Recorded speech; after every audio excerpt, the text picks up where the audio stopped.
Olá, vamos para mais uma aula de História. Pegue o caderno 2 e abra na página 6.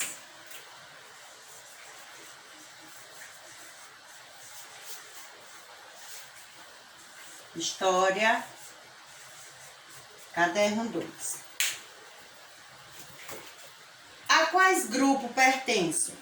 No lugar onde você vive, existem diferentes grupos. Você já prestou atenção nas características das pessoas e nos grupos sociais que convivem na sua cidade?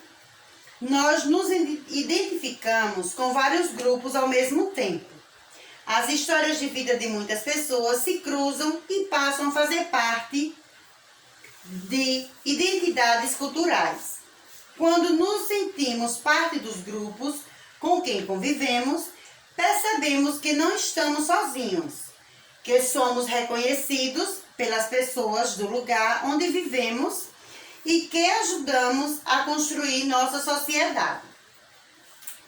Muitas vezes, nossos familiares nos contam histórias de parentes, avós, bisavós, trisavós, tataravós e outros, que viveram há muito tempo.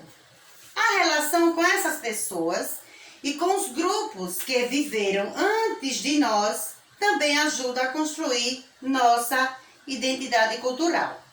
Aí tem um jogo rápido que vocês vão observar as fotografias e responder qual dessas famílias se assemelha mais com a sua.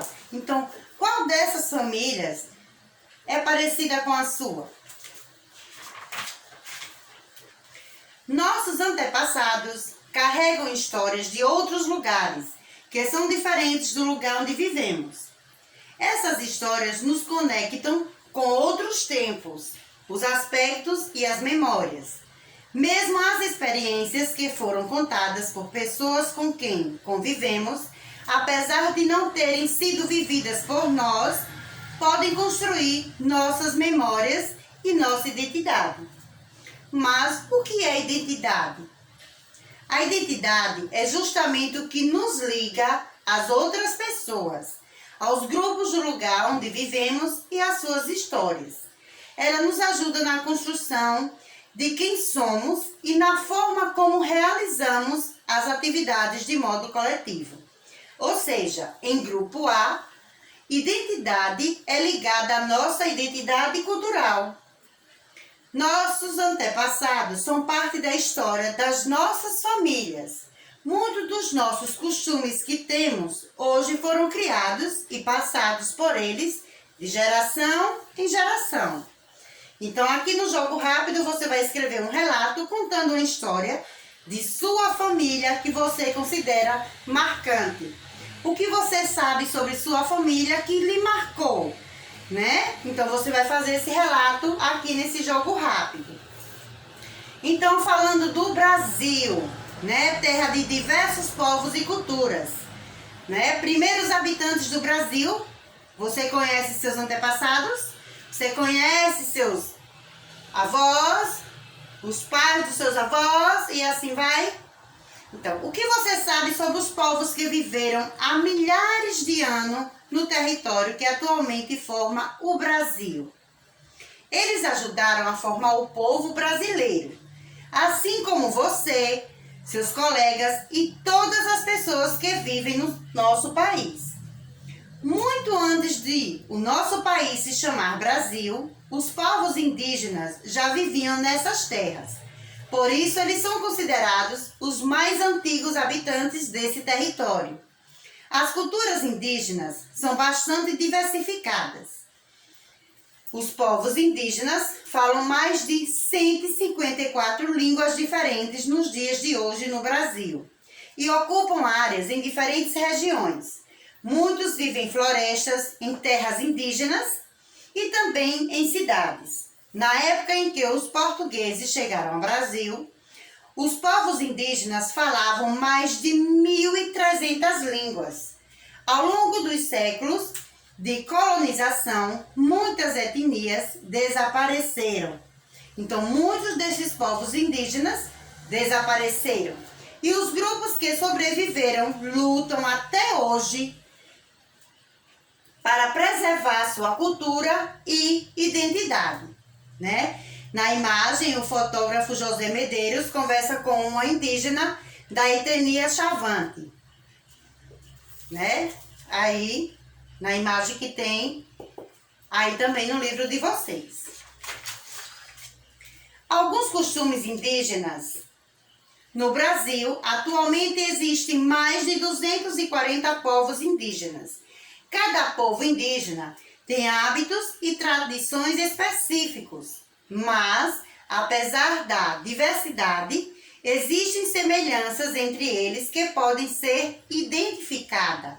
Então, cada povo, né, cada grupo de indígena, né, eles têm os costumes, têm as suas culturas, né?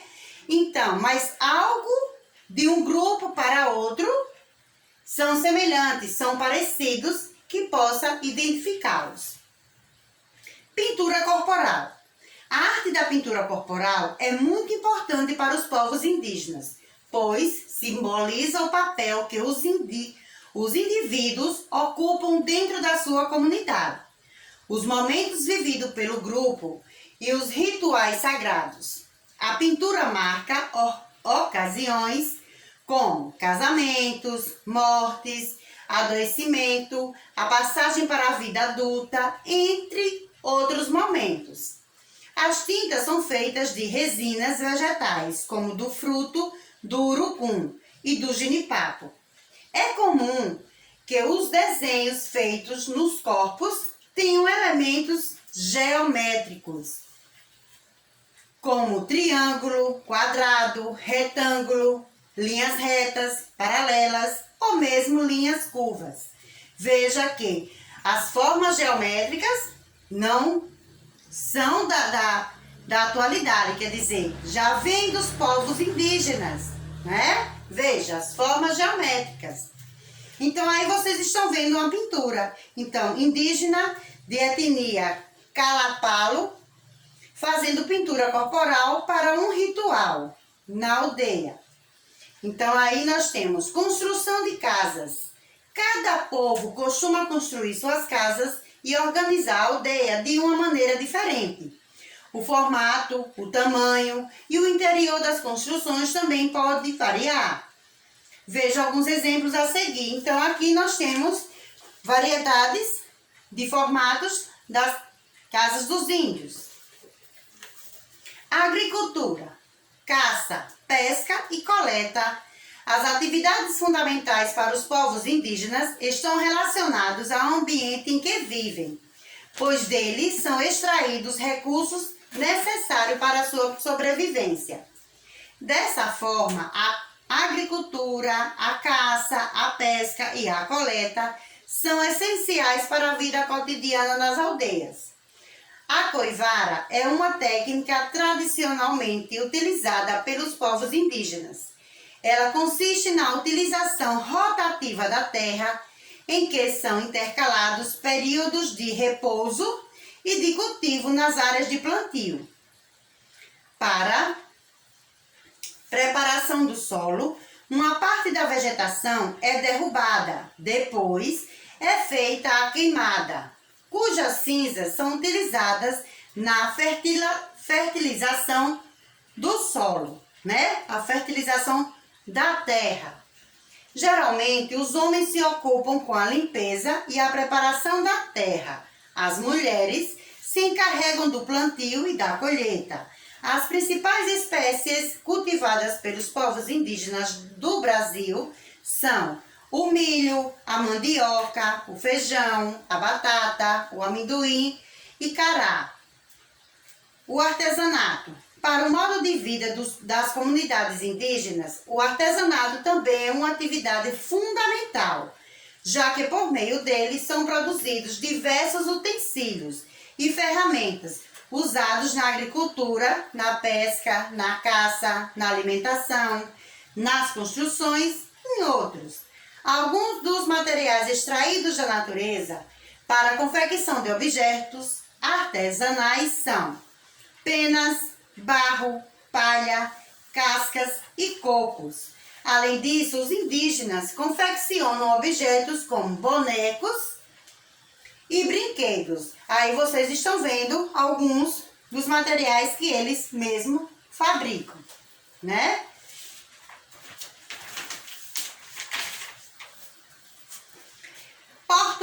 Os portugueses. Então, o povo brasileiro se constituiu também a partir do processo de colonização portuguesa do território, que antes era habitado apenas por povos indígenas. Desse modo, a população brasileira tem, entre outras influências culturais, as desses dois povos, portugueses e indígenas. Os portugueses chegaram em nossas terras em 1500. Nesse período, os europeus promoviam uma grande expansão marítima para desbravar os oceanos, encontrar riquezas e novos territórios. Além disso, os portugueses e outros povos europeus procuravam descobrir diferentes rotas que os levassem ao comércio das valorizadas especiarias originárias das Índias, no Oriente. Diz a história que os portugueses erraram a rota e chegaram nas terras que hoje é chamada de Brasil. Por quê? Porque eles estavam a caminho de onde? Das Índias. Então aqui são as caravelas, era um tipo de navio utilizado pelos portugueses e espanhóis para navegar pelos oceanos. As especiarias mais cobiçadas pelos europeus na época da expansão marítima eram o cravo da Índia, esse cravo que a gente coloca no doce, o gengibre, o açafrão da terra, o noz moscada, o incenso de olíbano, a cânfora, a canela, a pimenta do reino e o açafrão. Esses produtos eram utilizados para conservar e dar sabor aos alimentos e também para fazer remédios e produtos de beleza. As especiarias eram revendidas por preços altos na Europa, gerando grandes lucros ao comerciante. Então aqui tem mares desconhecidos, os mares desconhecidos, não é? Aqui observe o mapa a seguir, produzido em 1507 e chamado Mapa de Vandermeulen. Ele é o primeiro registro histórico com a representação do continente americano com a designação América. E aqui nós temos o mapa mundi atual. Veja como fizeram em 1507 e hoje o mapa mundi é dessa forma, certo? Exploração do trabalho indígena. Os europeus, logo assim que chegaram, né, que encontraram os indígenas, eles exploraram o trabalho indígena. Que os indígenas, eles não tinham o costume de trabalhar no pesado. Por quê? Porque os índios, eles só viviam o quê? Da caça, da pesca, do plantio. Então eles não tinham o costume de trabalhar pesado, como no caso os africanos que vieram depois. Então, a exploração do trabalho indígena. Inicialmente, os portugueses exploraram o pau-brasil, uma árvore muito comum no litoral, da qual era possível extrair um pigmento vermelho para o tingimento de tecidos. Os indígenas realizavam o trabalho de extração das árvores e carregamento dos troncos até as embarcações. Além de conhecerem bem as matas, os indígenas eram uma mão de obra abundante e barata.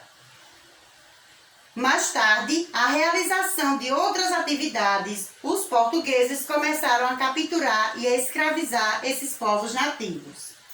Em troca do trabalho, os portugueses ofereciam aos índios objetos de pouco valor, produzidos na Europa e desconhecidos por eles. Quer dizer, os índios não tinham conhecimento do que eles traziam da Europa e eles faziam a troca. Então, eles estavam sendo enganados, né? Os índios. Como no caso, espelhos, colares, facas, instrumentos e objetos de ferro. Esse tipo de relação de troca é conhecido como escambo. Então, eles tinham o quê? Eles não pagavam em dinheiro, eles trocavam o trabalho por essa mercadoria, davam a eles, trocavam. Então era chamado escambo. Apesar de o processo de colonização envolver a exploração de riquezas, a dominação e a escravização aconteceram. No caso, a escravização dos povos indígenas, também aconteceram muitas trocas culturais entre os povos indígenas e os portugueses.